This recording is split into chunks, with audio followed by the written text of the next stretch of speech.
بسم الله الرحمن الرحيم الحمد لله رب العالمين وصلى الله وسلم وبارك على نبينا محمد وعلى آله وصحبه أجمعين. اللهم علمنا ما ينفعنا وانفعنا بما علمتنا وزدنا علما وعملا وهدى وتقا ورشادا برحمتك يا أرحم الراحمين. اللهم فقهنا في الدين وعلمنا التأويل. اللهم إنا نعوذ بك من علم لا ينفع، من قلب لا يخشع، ومن نفس لا تشبع، ومن دعوة لا تسمع. نعوذ بك اللهم من هؤلاء الأربع. أما بعد، فحياكم الله جميعا في الدرس العاشر في شرح منهج السالكين وتوضيح الفقه في الدين المؤلف للشيخ عبد الرحمن بن ناصر السعدي رحمه الله رحمة واسعة وأسكنه فسيح جناته. Previously, alhamdulillah, we have finished Kitab al-Salah. We have finished all the above related to Salah, and what is related to Salah as well as Kitab al-Janaiz, because it involves Salat al-Janazah. Alhamdulillah, after being done with Kitab al-Salah, now what we are left with from Qism al-Ibadat is Kitab al-Zakati wa Kitab al-Siyami wa Kitab al-Hajji. Kitab al-Zakati and Kitab al-Siyam both are, inshallah, mukhtasar, concise, but they have a lot of information. In particular, Kitab al-Zakah has a lot of new information, or new benefits that must be noted down, must be learned. And bi'idhnillahi ta'ala, there will be new terms that you will be introduced to first time. Many of us will be introduced to for the first time. So we must have our pens and papers and notebooks ready so that we could note down the meanings of those new terms that we are not familiar with. bi'idhnillahi ta'ala. طيب، إذا نبدأ. بارك الله فيكم بكتاب الزكاة. نعم، اقرأ يا أحمد. بسم الله الرحمن الرحيم. الحمد لله رب العالمين والصلاة والسلام على أشرف الأنبياء والمرسلين. قال المصنف رحمه الله: كتاب الزكاة، وهي واجبة على كل مسلم حر ملك نصابا. طيب، كتاب الزكاة. الزكاة طبعا it is technically that part of your wealth that is obligatory to be given in the way of Allah subhanahu wa ta'ala, and this is obligatory only in particular types of wealth, and when they reach a particular amount, and you are also supposed to take out a particular percentage or amount of those types of different types of wealth that a Muslim possesses. Why is zakah called zakah?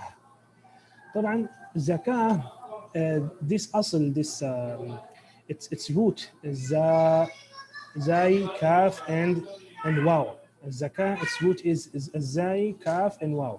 And zakah yazku refers to two things. It refers to either increase in something, zakah yazku, and from this it is said in Arabic, رجل زاكٍ. رجل زاكي يعني the person has a lot of goodness in him. رجل زاكي, he's a person who has a lot of goodness in him. Likewise, it is said زكى الزرع, that the zar', the plantation, has increased. زكى الزرع. So sometimes it is referred zakah, this asl, this root is used for increase in something, while at other times it is used for purification. Zakah yazku, yani to become pure, and zakka yuzakki, to purify something. And this is the sense in which it is used in مثلا قد أفلح من زكاها. Allah subhanahu wa ta'ala says in the Quran, قد أفلح من زكاها, and he has succeeded, the one who has purified his soul, his nafs. Likewise, مثلا Allah subhanahu wa ta'ala says in the Quran, خذ من أموالهم صدقة تطهرهم وتزكيهم بها. Take from their wealth a sadaqah that would purify them, that you would purify them with. تطهرهم وتزكيهم بها, and you would purify them with. So it can be used in the sense of increment in the wealth, or in the sense of purification. طيب. Likewise, when he says that fulan has the tazkiyah of Shaykh al-Fulan, so zakka yuzakki in this sense means that he has ruled him to be a person of purity, a person of piety, a person of sound knowledge. So this is why it's called tazkiyah.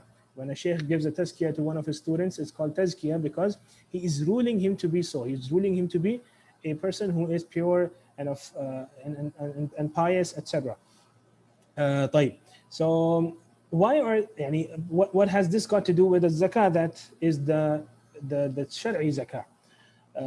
Either because zakah is from the means of increase in one's wealth, that is why it's called zakah, or because it purifies one's wealth from the impure additions, like some parts of his wealth might have been mistakenly or forgetfully or out of ignorance might have been acquired in via impermissible means. So the zakah purifies his wealth of such means. This is why it's called as-zakah. Wallahu a'lam.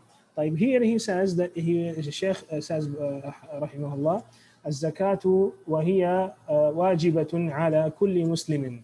Now, if it is wajib on kulli Muslim, that means that the kuffar, it is not wajib upon them. It is not wajib upon the kuffar. And this is one of the shurut of the wujub. So a question can be asked like, what are the shurut? What are the conditions of obligation of zakah? So you would say the person must be a Muslim, the possessor of wealth must be a Muslim, he must be a hur, and hur is the one who is free, who is not a slave, and the one who owns and possesses the nisab. And what is nisab? We'll come to that later on.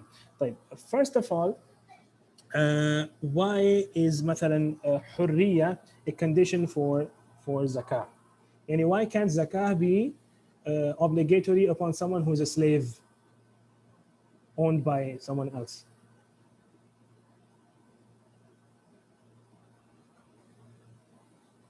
Why can't zakah be obligatory upon a slave? They don't possess.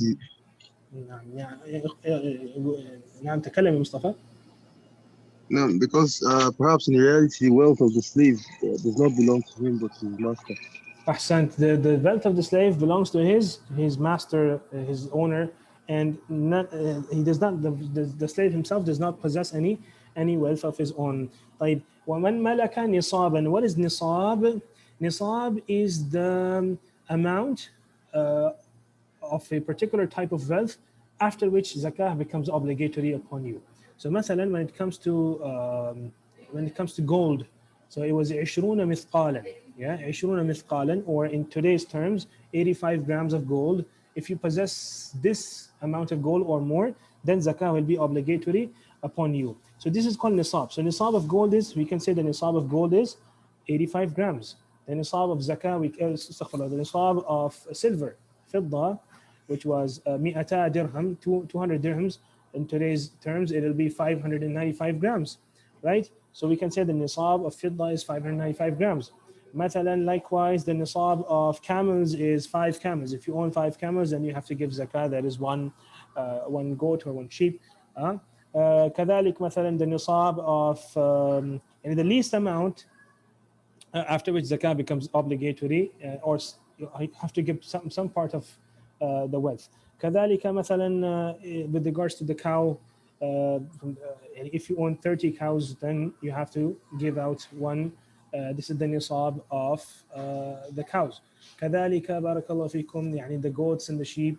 يعني if you own 40 of them, then you have to give out one of those 40 in zakah.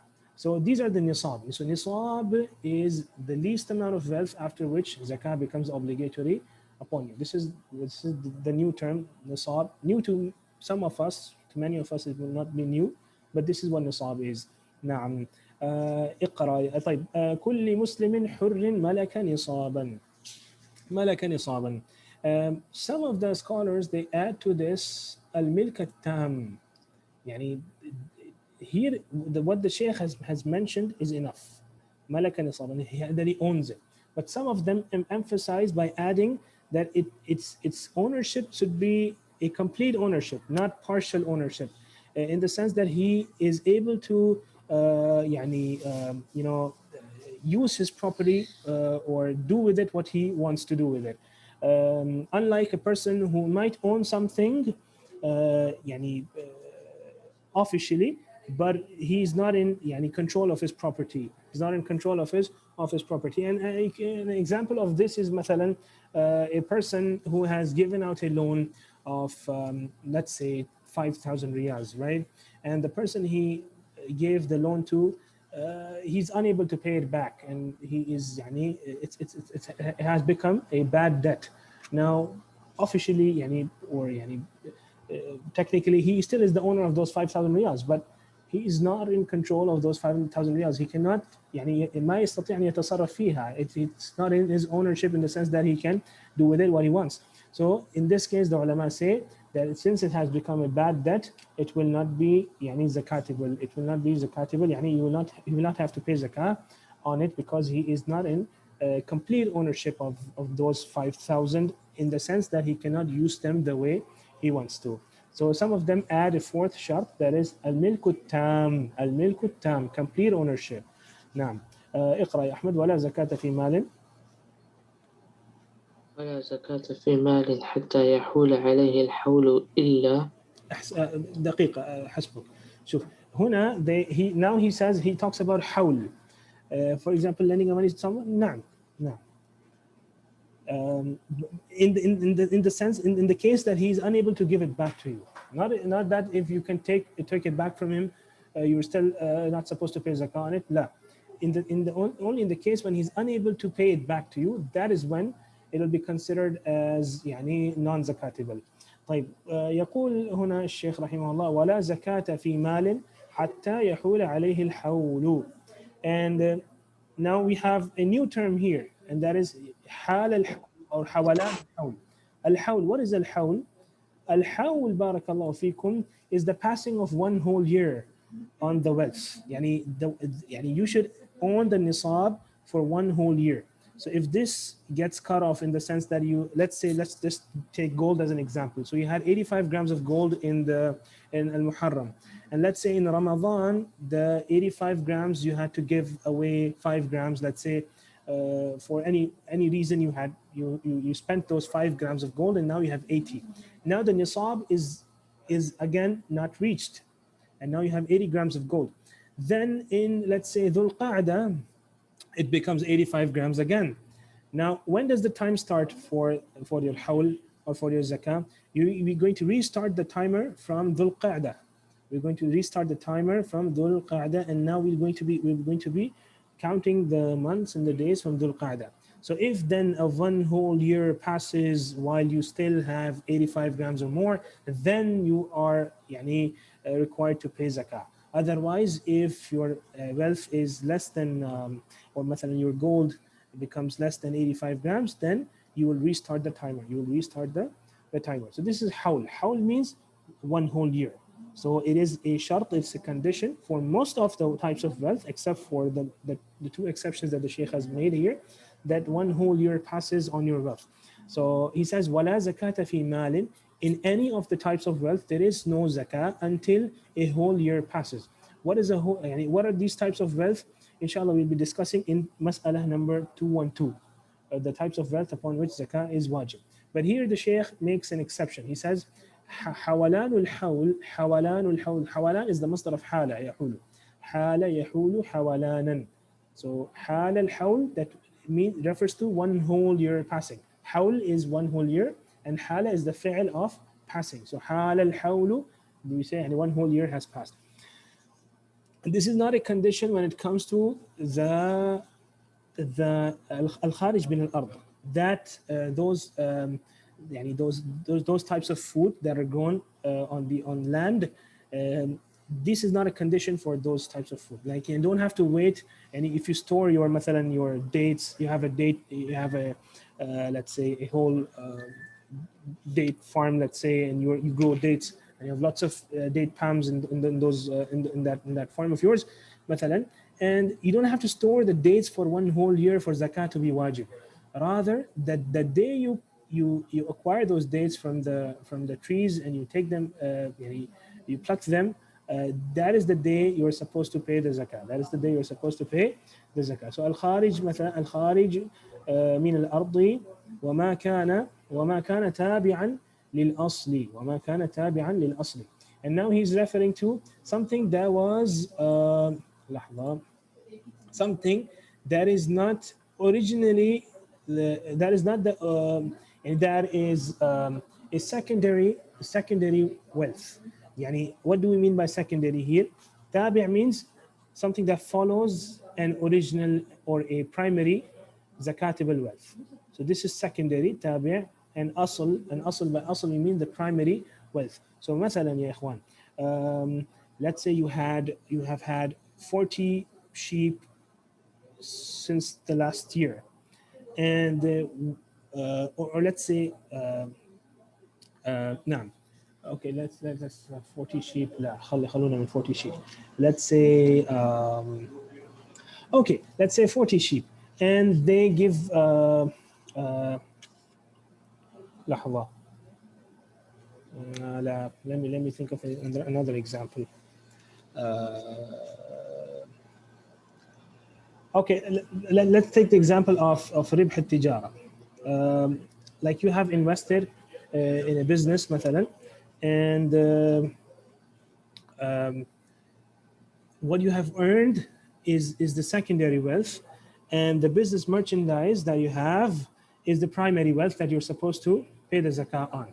So the ribh, the profits will be, yani their time will start with the time of the asl, with which you earn them, So مثلا, let's say you invested, let's say you have had let's say products of worth 10,000 riyals, right? And then you eventually earn a profit, and you sell them all, you sell all of these products, and you earn 15,000 riyals. Now, are these 5,000 extra riyals, are these zakatable, or are these not supposed to be paid zakah for? These 5,000 riyals, their timer starts with the time of the first 10,000 riyals. You see? So yani, the time for the 5,000 riyals will not start the day you acquired them, the day you earned that profit. La, their time will start with, has started with along with the asl, that was with the primary wealth, that was the 10,000 riyal investment with the capital. نعم. طيب. فإن حولهما حول أصلهما حول أصلهما. So their حول, their time is the time of their asl, yani the primary wealth.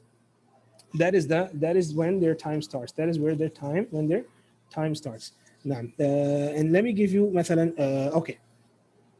And with regards to let's say the sheep, كنماء النصاب. نماء النصاب means مثلا, let us say that you have 39 sheep, okay, and the 13 on, let's say, two weeks before in the year was completed, one of the sheep gave birth to another sheep, and now you had 40 sheep. So now you reach the nisab. But you would say that these 39 sheep that I had, these were with me for 11 months, and this one sheep that was just born in the last month, it has been with me for just 1 month. So am I supposed to pay zakah or not? So we'll say you have to pay zakah. So these are with me for 12 months, 39, and this one sheep was born in the last month. So is zakah wajib on me or not? And when will the time start? When will I consider the time to have started? The hawl to have started. I will consider the hawl to have started with these 39. And this one will be considered to be with you for 12 months because its time, its hawl is the hawl of its asl, and that is 39. So if the 39 have been with you for the whole year, and then these 39 produce one more to make it 40, then zakah will be wajib on you. And you will not say, no, ya ikhwan, tara zakah was wajib on me for the 30, I was supposed to, the 1 year had passed only for these 39 sheep, and I haven't had 40 sheep for 1 whole year, so I'm not supposed to pay zakah. La. You're supposed to pay zakah. Why? Because the hawl of this one produced of or one newly born sheep is the hawl of the 39 sheep, and hence your 40 sheep count will be completed, and you will have to pay zakah, and you have to give out one sheep in zakah. So these are the two examples. So we have ربح التجارة, the profit you earn in your business from your merchandise, and anama'u nisabi, those that increment that happens in your cattle. So this is also considered as its hawl will be the hawl of its asl. Its hawl, its time, its hawl will be that of its asl. بارك الله فيكم. إذا هذه المسألة واضحة. Is this مسألة واضح and clear؟ إن شاء الله. طيب. With regards to الخارج من الأرض, when are you supposed to give the zakah for الخارج من الأرض? That plan. When are you supposed to give the zakah for الخارج من الأرض? Yeah, it's hard to remember. صحيح. But أهم شيء إذا if it's clear إن شاء الله then. عمر. Shh. طيب. Okay. When are you supposed to give zakah for al-kharij min al-ard, that which is grown on from the earth? When are we supposed to give the zakah for this? After 1 year?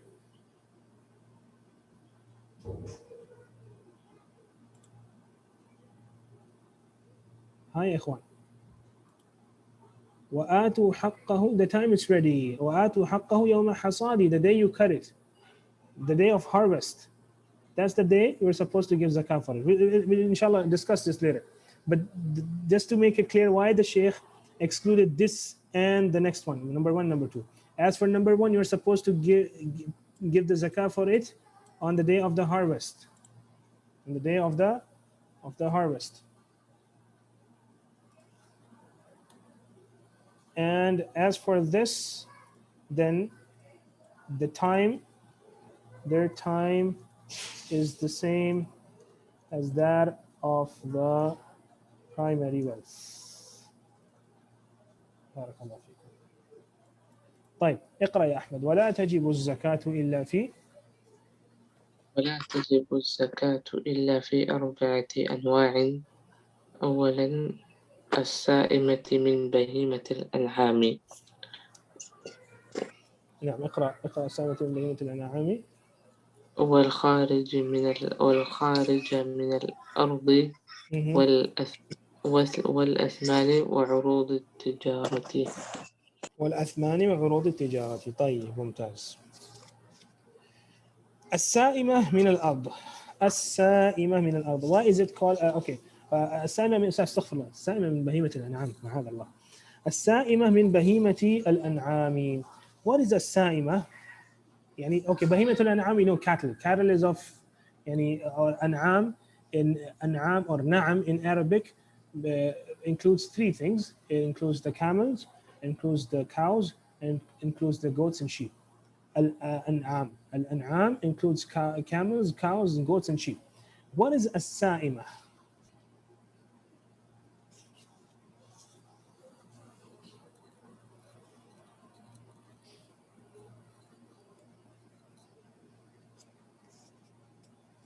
The one that's freely grazing. The one that grazes by itself, and you don't have to feed it. You don't have to. The one that grazes by itself, and you don't have to feed it. You don't have to feed it. This is the sort of the cattle that you are supposed to. يعني that is zakatable. طيب الخارج من الأرض. الخارج من الأرض. All that is خارج من الأرض, or particular types of foods that are خارج من الأرض.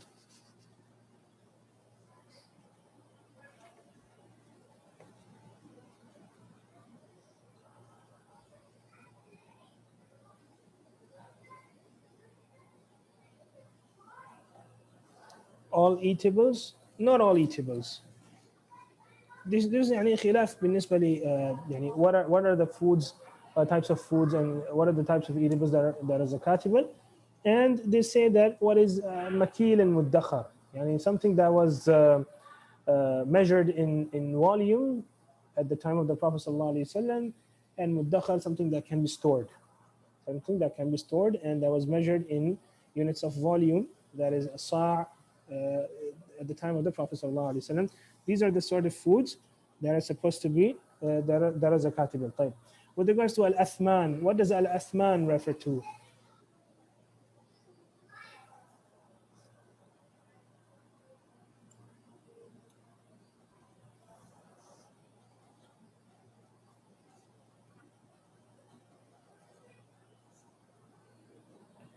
Gold and silver, barakallah fikum. Gold and silver, and then what takes its place as well. So what serves as a currency, that'll be from the athman.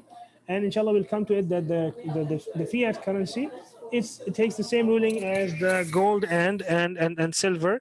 And we'll also inshallah discuss which of the two are we supposed to consider it as the fiat currency. Are we supposed to treat it as gold, or are we supposed to treat it as silver? Inshallah we'll come to it with ta'ala. But it is from the athman. It is from the athman as it serves as a currency. عروض التجارة. What are عروض التجارة?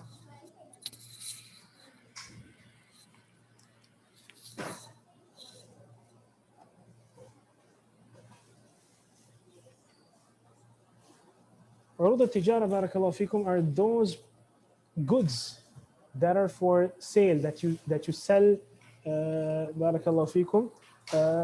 If these goods are with you and these goods are there for earning profit, and they are with you for more than a year, then these are zakatable, because these are considered as wealth. These are considered as malun nami, something that increases. Yeah. So unlike those goods that you use for your personal benefit, so something that you intend to sell to earn profit is من عروض التجارة. It's considered as عروض التجارة, those products or business merchandise, you can say, or business goods that you're supposed to sell for earning profit. This is عروض التجارة. And if it is for your personal use, then it is not considered as عروض التجارة. طيب. Okay, as-Sālikeen min bahimat al-an'am. Let's say if these animals do not graze by themselves, that they and they are supposed to be fed, and are these zakatable?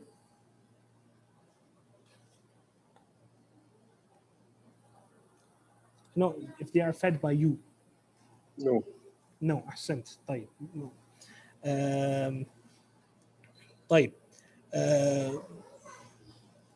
Okay, and the ones let's say, okay, خارج من الأرض. Let's say if it is something that was not that cannot be stored for longer periods, and it wasn't measured in volumes at the time of the Prophet ﷺ, will it be zakatable? These type of eatables, like let's say like bananas. Is someone who owns banana trees and he produces lots of bananas, is he supposed to give zakat for bananas?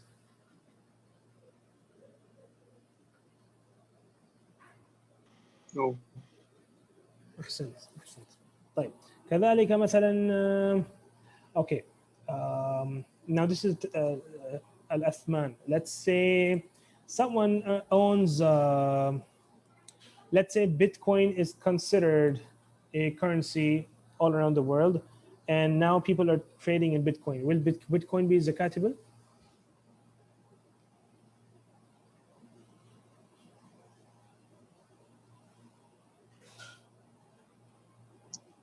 It depends. Sorry? It depends on our Adam, because I think Bitcoin is actually considered as currency for obtaining certain commodities. So, Allah Adam, I think. صحيح. So it regardless of it being halal, if it is considered a currency all around the world and it's accepted, then it will be zakatable as it is a means of acquiring commodities, right? So it will be considered as zakatable. عروض التجارة. Let's say something. Okay, the car that you use, you have 5 cars, mashallah, that you drive. Are these zakatable? Even though mostly use only one. Let's say you use only one of these 5 cars, and are you supposed to pay zakah on the rest of the 4? No, because they are like for use. Ahsan, they are still for use, and you haven't acquired. First of all, they're not for sale, And even if they are for sale, let's say you want to get rid of one of those cars and just want to get rid of it and get cash in change for it. So you're not doing it for earning profit. Yeah.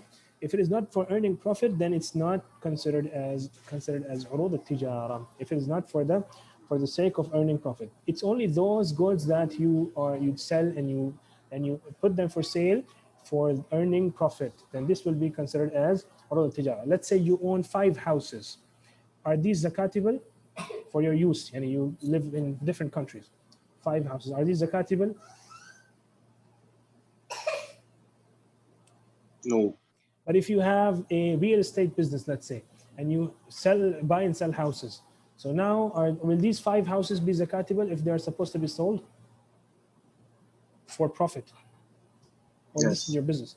Yes. Now, so this is urud al-tijara. Okay. Now, inshallah, each one of these we will be discussing bi'idhnillahi ta'ala in detail.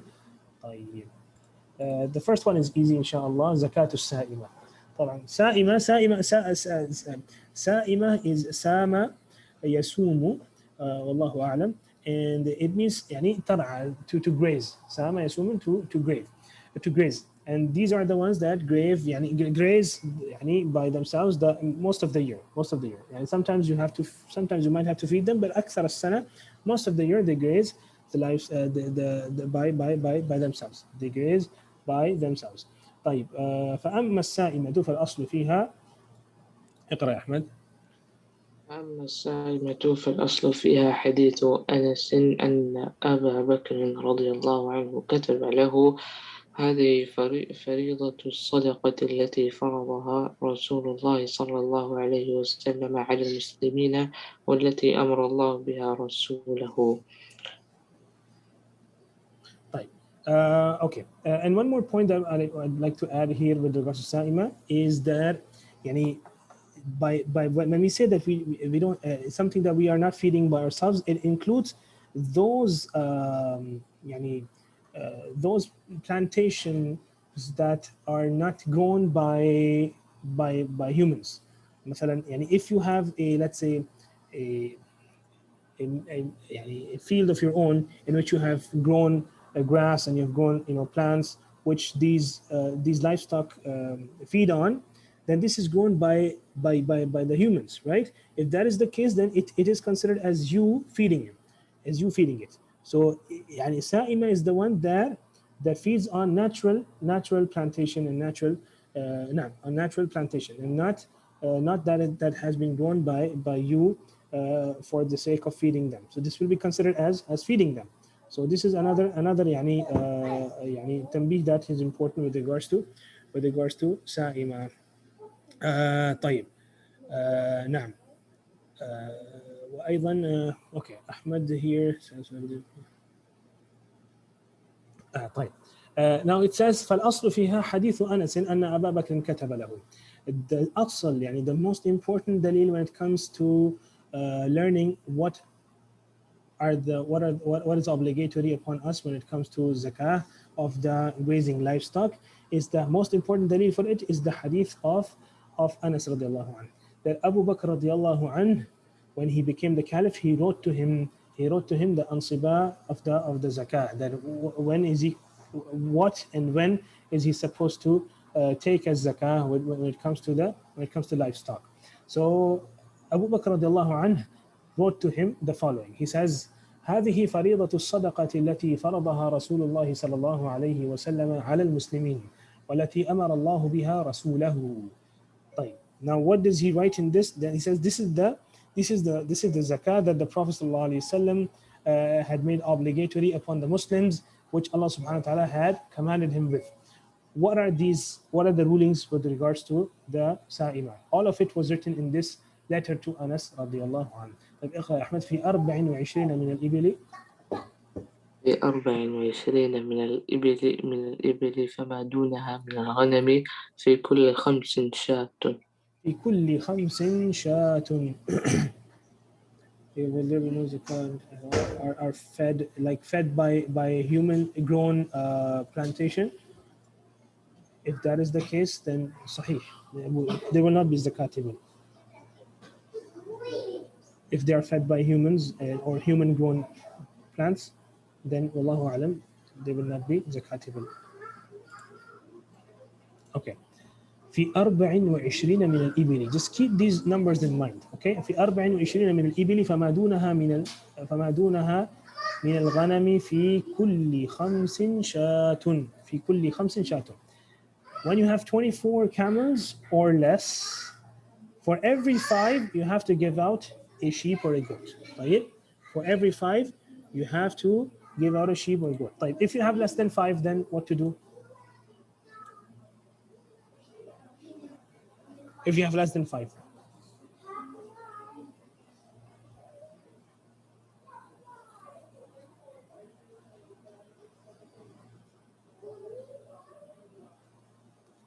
If you have less than 5, then there is no zakah. Now right now we're talking about the camels. We will wait until they become 5. If they are less than 5, if you have 4 camels, then there is no zakah. Okay, right. If you have 5 camels, then you have to give out 1 goat or sheep. Okay, right. Now let's say you have 9. Now the hadith, this letter to Anas and the quotation that is taken from the Prophet ﷺ says, "Fi kulli khamsin shatun." Now if you have 9, are you supposed to give 2 or 1?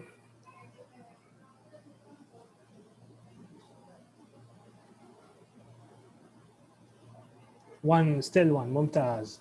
But if you have 10, then you are supposed to give 2. Right? Okay. Now the next stop is 15. When you have 15, how many are you supposed to give out? 3. Barakallah. If you have 20, how many are you supposed to give out? 4. Right. And if you have 24, how many are you supposed to give out?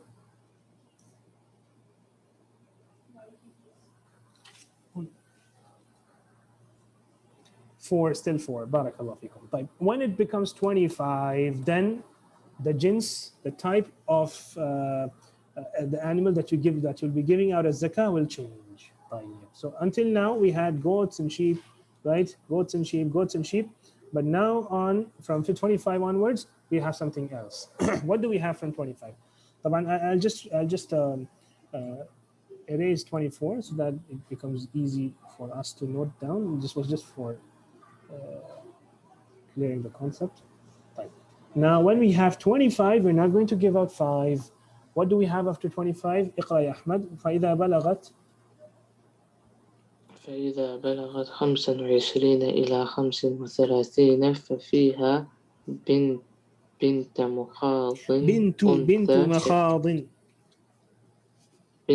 مخاض أنثى فإن لم تكن فابن لبون ذكر. طيب.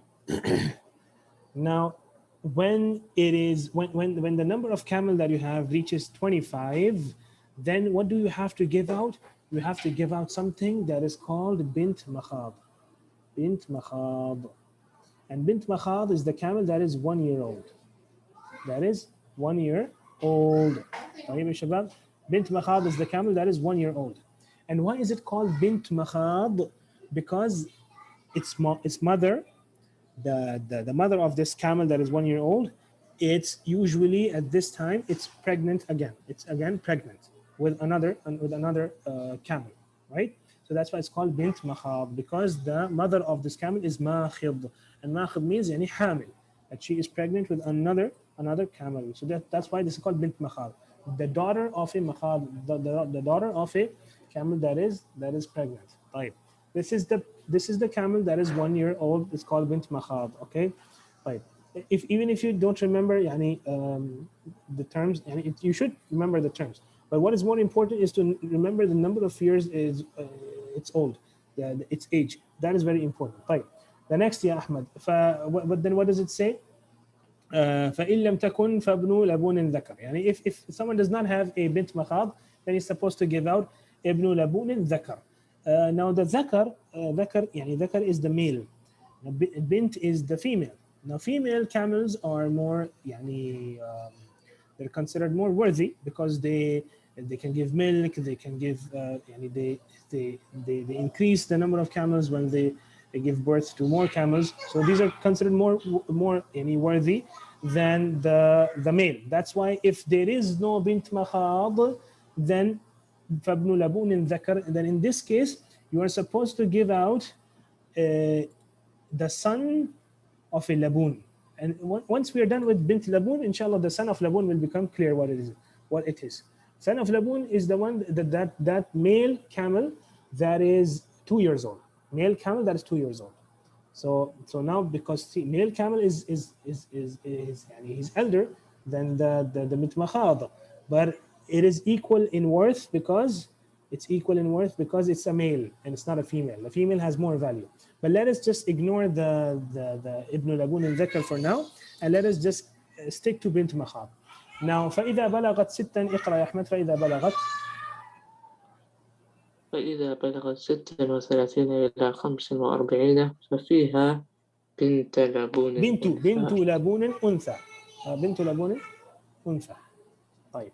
Now it says that if it is 36, the number of camels that you have are 36 to 45. Yani here 25 to 35 you had bint makhad. Now from 36 to 45 you have something that is called bintu labun. What is bint labun? It's the 2-year-old camel. 2-year-old camel. The female 2-year-old camel. Now, why is it called bint labun? Because the mother, which was pregnant the last year when this she camel was 1 year old and her mother was pregnant. Now this year, because she has given birth to the camel, the other camel, now she is labun. Yani she can feed and she can give milk. That's why it's called labun. It's taken from laban, and laban is milk. طيب. So now she has milk because she has mostly, and within 2 years she mostly has given birth to another camel. So the 2-year-old is called bint labun. اقرأ يا أحمد. فإذا بلغت فإذا بلغت 46 إلى 60 ففيها حقة طروقة جملي. Now then it says that if it is 46 to 60, then you have hiqqa. And hiqqa is the 3-year-old camel. And why is it called hiqqa? Hiqqa is called because now it's يعني لأنها تستحق. It's the she camel that is 3-year-old, and it's called hiqqa لأنها تستحق طرق الفحل. Now because it is it's about time that it would be impregnated by the male camel. So that's why it's called hiqqa, because now it is time that it will be impregnated by the male camel. طروقة الفحل يعني someone it's now after the she camel when it's 3 years old, it is now يعني able to be impregnated.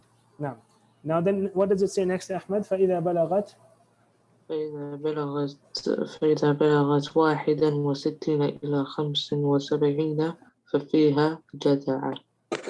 فإذا بلغت 61 إلى 75 ففيها جذع. And جذع is the she camel that is how many years old?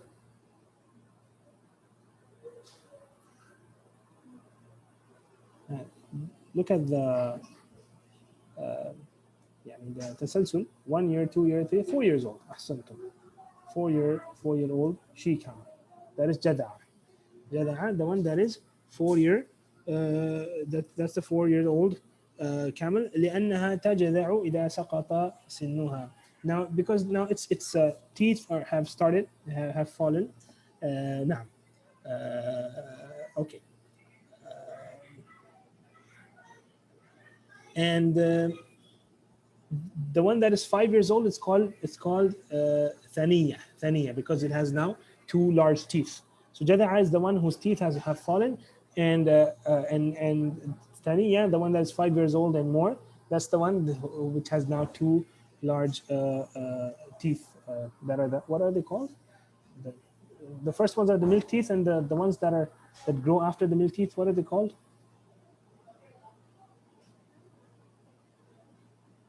There's milk teeth, and then there's What do we have? permanent teeth. The permanent teeth. Ahsant. So now it has two permanent teeth. That's what it's called thaniya. But that is the 5-year-old camel. But that's not our concern right now. So we have jada'a, that is the 4-year-old from 61 to 75. نعم. اقرأ يا أحمد. فإذا بلغت فإذا بلغت 76 إلى 90 ففيها بنت لبون. فإذا بلغت 76 76 إلى 90 to 90, then we have 2 بنت لبون. 2 بنت لبون. طيب. And that is 2 2-year-olds. 2 2-year-olds. طيب. Okay. فإذا بلغت اقرأ يا أحمد. فإذا بلغت 91 إلى 20 و100 ففيها حقتان طروقة الجمل. أحسن. حقتان طروقة. Now we have 2 حقas. 2 حقas. طيب. When it is 91 to 120. طيب. اقرأ يا أحمد. Okay. Can you remind me what is bint laboon? Or why is it called bint laboon, the 2-year-old camel? She camel. Why is it called bint laboon?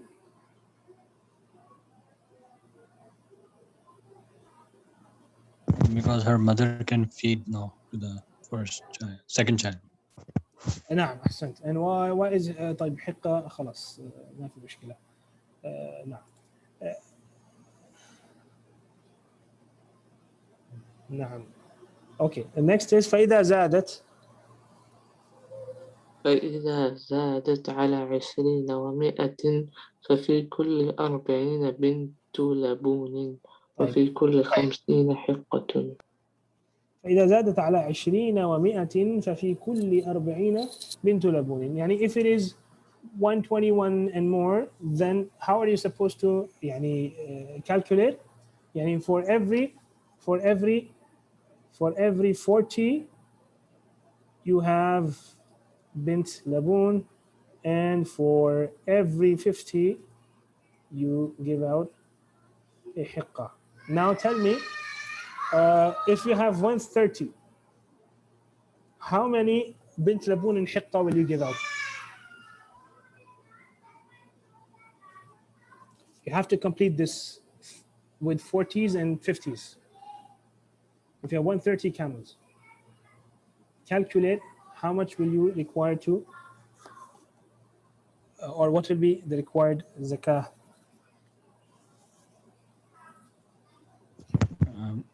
To like 40 for like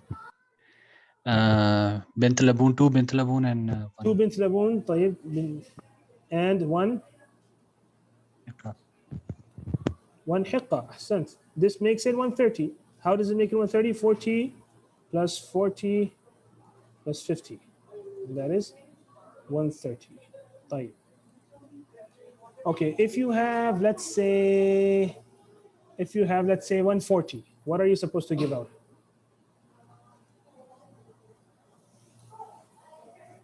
You have to complete the 140 in multiples of 2 40. 2 hiqqa and 1 bint laboon. ممتاز. 2 hiqqas and 1 bint laboon. So that makes it 50 plus 50 plus 40. That is 140. طيب ممتاز. Let us say if you have 150, what are you supposed to give out?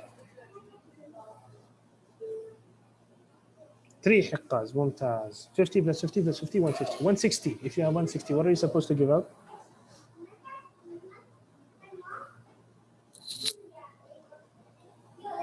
In 160. If you have 160, we'll be giving out.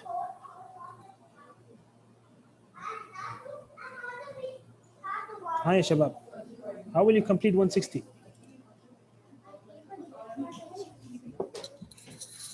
لا.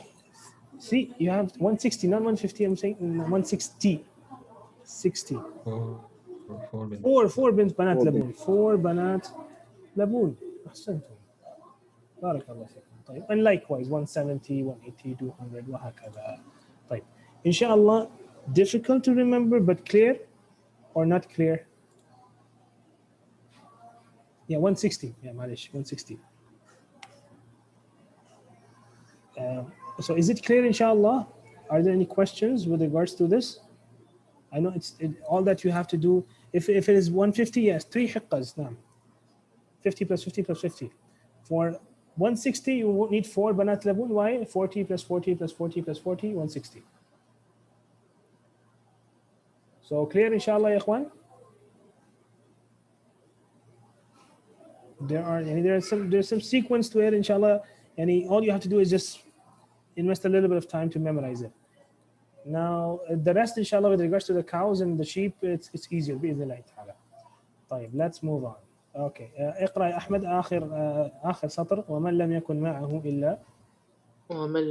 معه إلا أربع من الإبل فليس فيها صدقة إلا أن يشاء ربها. طيب.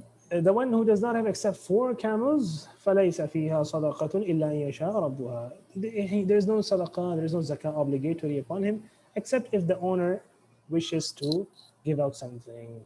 إلا أن يشاء ربها. There's no baby, can we just give if that is the case, there is a mas'ala that inshallah we'll be discussing in a while بإذن ta'ala, and it will inshallah address your issue partly if not completely. طيب أحمد اقرأ. وفي صدقة الغنم وفي صدقة الغنم في سائمتها إذا كانت 40. طيب وفي صدقة الغنم. What is the غنم?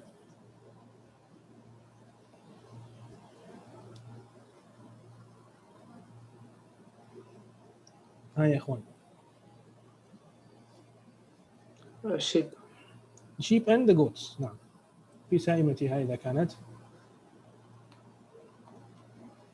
في سائمتها إذا كانت 40 إلى 20 و100 شاة. في سائمتها إذا كانت 40 إلى 20 و100 شاة. إلى 20 و100 شاة. طيب. So now the nisab starts from 40. If you have less than 40, then there is no zakah. So let's where's that symbol here? Subhanallah. Less than 40. How do you write less than 40 now? This is how you write less than 40. Less than 40, no zakah.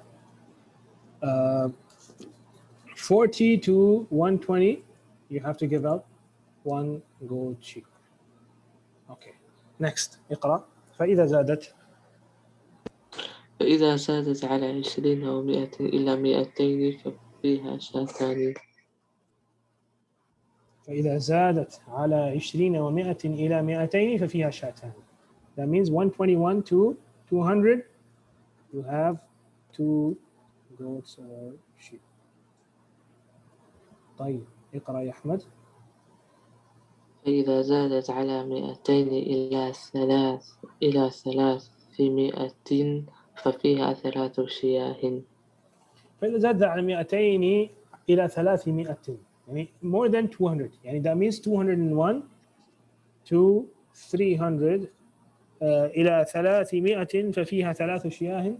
فإذا زادت على 300 ففي كل 100 شاة. This means يا إخوان from 201 to 399 you have 3 goats or sheep. And this is the khulasa. It says from 201 to 300 3 sheep, and then afterwards for every 100 there is 1 sheep. So that means 201 to 399 there are only 3 goats and sheep, and from 400 onwards you have 4 sheep, مثلا 400 to 499 وهكذا. And then from 500 to 599 5 and so on. طيب واضح يا إخوان؟ Is this clear إن شاء الله؟ نعم واضح إن شاء الله بإذن الله تعالى. طيب اقرأ يا أحمد. فإذا كانت سائمة الرجل ناقصة إذا كانت سائمة الرجل ناقصة عن 40 شاة فليس فيها صدقة إلا أن يشاء معلش ربها. If it is less than 40, then no sadaqah, no zakah wajibah, except if the owner wishes to give out something as sadaqah. ولا يجمع ولا يجمع بين متفرق ولا يفرق بين مجمع خشية الصدقة. طيب ولا يجمع بين متفرق ولا يفرق بين مجتمع خشية الصدقة. يعني what does this mean? This means, for example, if let's say Ahmed and Talha, let's say Ahmed and Talha, they keep their cattle together, they keep their livestock together, and they have their goats and sheep together. طيب, now they graze together, they're fed together, everything is together. يعني they know the number. مثلا Ahmed owns 25 sheep and Talha owns 15.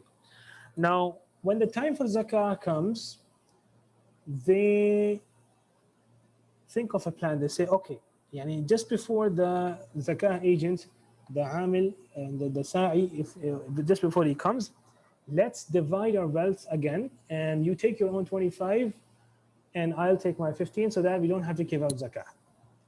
This, he says, if it is done out of if it is done to run away from sadaqah, from the zakat, then it is not allowed, and it is impermissible, and still the zakah will still be obligatory. Likewise, مثلا, now here he benefited from dividing the sheep that were together. So Ahmed had 25 and Talha had 15. So when when their livestock was together, the zakah was wajib on them. They had to give out one sheep. But when they divided it again, and Ahmed took his own and Talha took his 15, then no zakah on either of them. So now they ran away. They escaped zakah by doing this. This is impermissible, and this will still not free them of this obligation of zakah. Sometimes, on the other hand, gathering two people's wealth in one place, this is advantageous. Yani how is that possible? Let's say Ahmad owns 60 sheep, okay, and Talha owns 61 sheep, okay. لحظة لا لحظة. They both own لا okay, let's just make it 40. Let's just make it 40 each. 40 and 40. طيب. Now, if Ahmad and Talha and they have their wealth and separate, they have their wealth separate. So Ahmad has his own farm where he keeps his 40 sheep, and Talha has his own where he keeps his 40 sheep. Now, what happens is that if it remains the way it is, then Ahmad will have to give out one. Yes, he will be giving out one sheep, and Talha will also be giving out one sheep. So now 2 sheep will be given in as zakah. So what do Ahmad and Talha say? They think of a plan. They say, okay, just before the sa'i comes, let's bring our wealth together. So what will happen? The total will be 80 sheep. Now, if the total is 80 sheep, how many sheep am I supposed to give as zakah? I'm supposed to give out one only as zakah. So now what happened was that Ahmad and Talha both ended up saving a sheep for themselves, and they divided the cost of this one sheep that they gave out from the 80s. Now this, if they are doing out of saving and escaping zakah, then this is impermissible, and this will not free them of the obligation of zakah. But if they have done it like they have planned it so, and they have done it for some other maslaha, then inshallah la haraja fi dhalik. But if it is done out of escaping the zakah, then it will be impermissible, and it will also not free them of this obligation of zakah. Okay, so sometimes separating your wealth can save you money, and sometimes bringing it together can save you some wealth. But if it is done to escape sadaqah, then this is haram. This is haram, and it does not free one of the obligation of zakah. Now, اقرأ يا أحمد. وما كان من خليطين فإنهما يتراجعان بينهما بالسوية.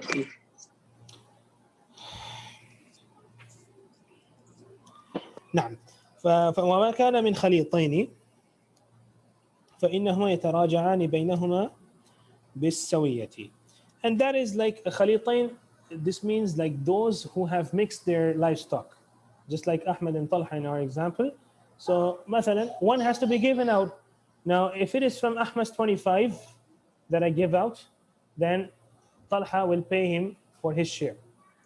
And if it is from Talha's 15 that the sheep is given out, the one sheep as zakah, then Ahmed will pay him for his share. Now, this is the meaning of وَمَا كَانَ مِنْ خَلِيطَيْنِ فَإِنَّهُمَا يَتَرَاجَعَانِ بَيْنَهُمَا بِالسَّوِيَّةِ.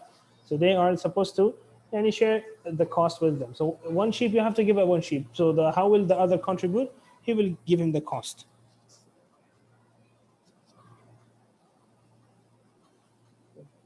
ولا يخرج في الصدقة هرمة ولا ذات عوار. ولا يخرج في الصدقة هرمة ولا ذات عوار. طبعا هرمة is the old one. هرمة is the old animal that has become very weak. نعم. And without عوار is the one that has some defect.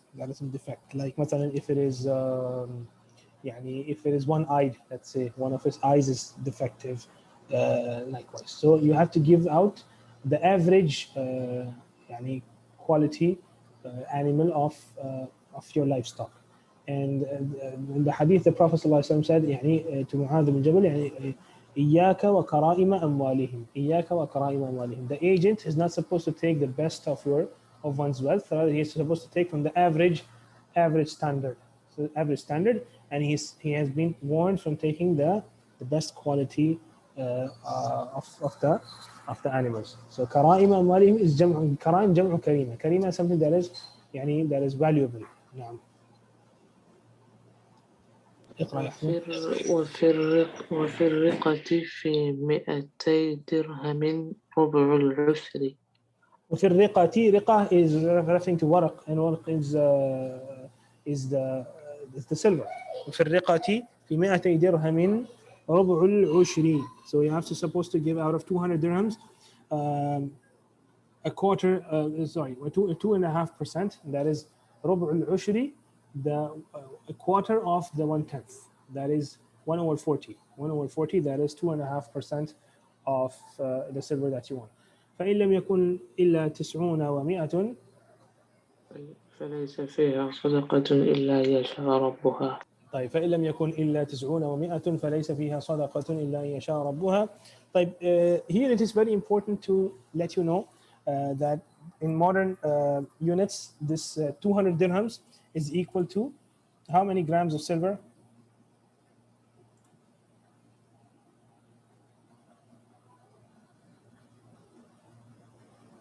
Hi, Ikhwan. When it comes to silver, what you are supposed to give out is barakallahu feekum 595 grams. When it comes to gold, how many grams, Ikhwan?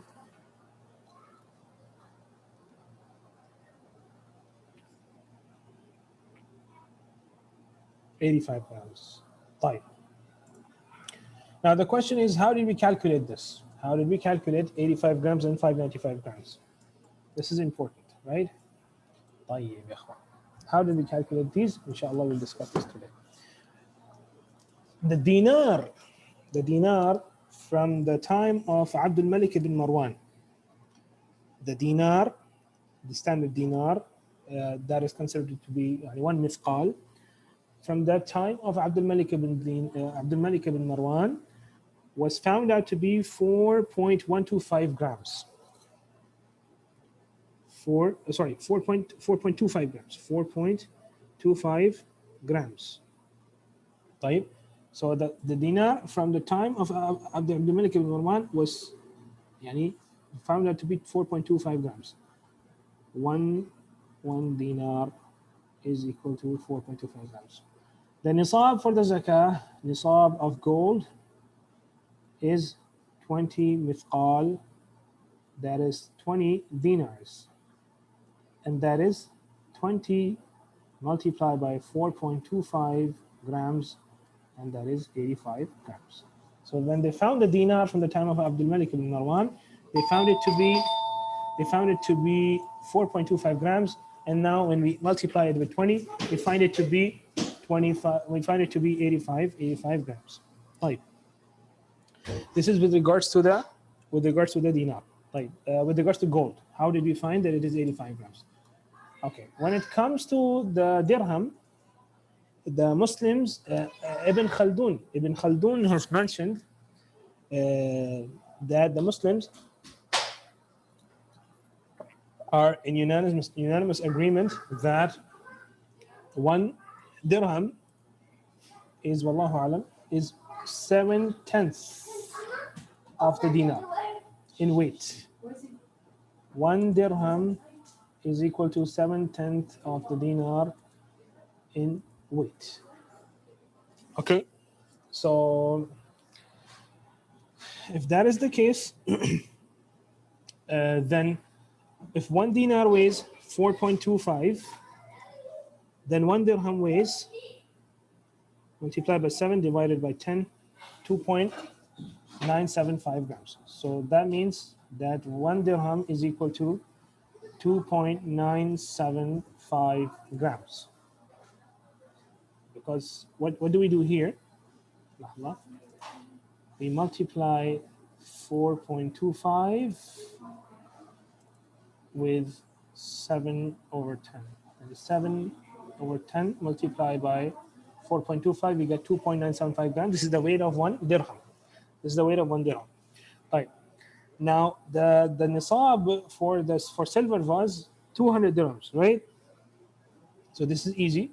Nisab of silver is equal to 200 dirhams is equal to 200 multiplied by 2.975, which equals 595 grams. And this is how we have calculated the nisab of gold and silver in the modern day units for weight. Wallahu a'lam. Okay, so what are the adillah that we have? We have 2 dalils. The rest of it is calculations. The first dalil is the dinar from the time of Abdul Malik ibn Marwan when it was weighed, or Marwan ibn Abdul Malik. Wallah, المهم, from one of the caliphs, from the one of the Umayyi caliphs. From his time, the dinar weighed 4.25 grams. This is the first dalil. When we found the dinar, we weighed it, and we found it to be 4.25 grams. The second dalil that is important is the ijma' that has been mentioned by Ibn Khaldun, that 1 silver coin, that is dirham, is 7/10 the weight of 1 dinar. 7/10 the weight of 1 dinar. طبعا dinar is representative of gold, and dirham represents silver. I think we know this. Dinar is gold and dirham is silver. So 1 dirham in those times that was made of silver weighed 7/10, or let's say 7/10 of the weight of 1 dinar. And from this we calculated the nisab of silver. Wallahu a'lam. Wallahu a'lam. Is this clear, inshallah?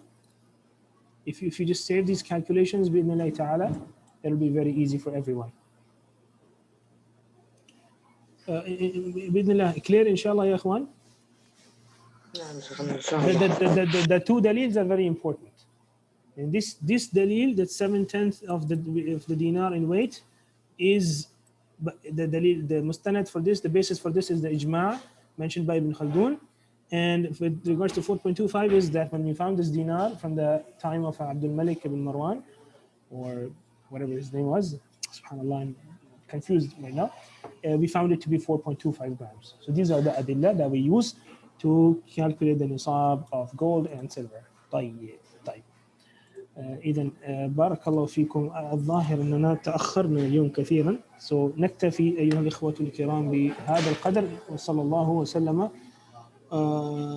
وبارك على نبينا. طيب لحظة خلونا نكمل. Let's just finish this مسألة and the مسألة 214, and then inshallah we'll complete. ومن بلغت عنده الإبل، اقرأ أحمد.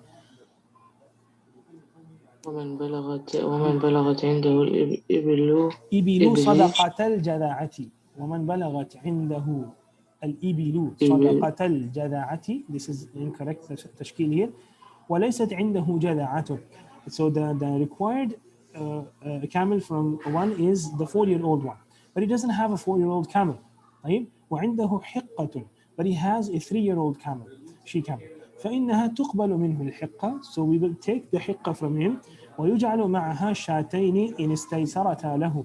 And because he was giving out the 3-year-old camel, so he has to give out along with it 2 sheep or 2 goats, أو 20 درهما or 20 dirhams. Okay.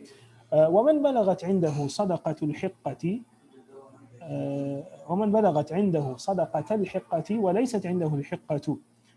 If the required camel from someone is the 3-year-old she camel, but he doesn't have a 3-year-old she camel, all he has is a 4-year-old she camel, that is a jad'a.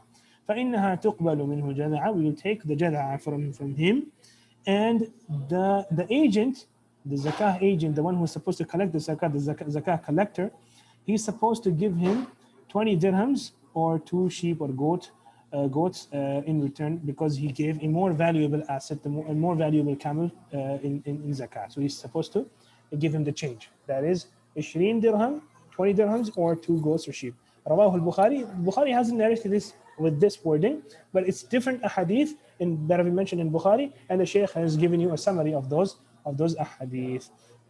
وفي حديث معاذ رضي الله عنه أن النبي صلى الله عليه وسلم أمره أن يأخذ من كل 30 بقرة. With regards to the cows, now we are done with the camels and the sheep and goats. Now it's about the cows. من كل 30 بقرة تبيعا أو تبيعة ومن كل 40 مسنة. رواه أهل السنن. Very easy with regards to the cows. The nisab is 30. If you have 30 cows, you have to give out a one tabi'ah, and tabi'ah is the 1-year-old cow. Okay, and if you have 40 cows, then you're supposed to give out 1 musinna, and musinna is the name for the 2-year-old cow. And then after this, from 60 cows, 2 tabi'ahs. Okay, what about 70 cows? What about 70 cows? What will we be giving out when we have 70 cows? Ahsant, 1 tabi'ah and 1 musinna. So for every 30 cows, you have 1 tabi'ah, and for every 40 cows, you have 1 musinna. So when we had 60, we had 2 tabi'ahs. For 70, we have 1 tabi'ah and 1 musinna. If we have 80 cows, what will we be giving out? 2 musinnas. Barakallah fikum. Mumtaz. وهكذا إلى 90 cows and 3 tabi'ahs وهكذا. بارك الله فيكم. طيب إذا نقف هنا الآن. وصلى الله وسلم وبارك على نبينا محمد وعلى آله وصحبه أجمعين. سبحانك اللهم وبحمدك نشهد أن لا إله إلا أنت نستغفرك ونتوب إليك. وجزاكم الله خيرا للصبر علي. شكر الله لكم صبركم.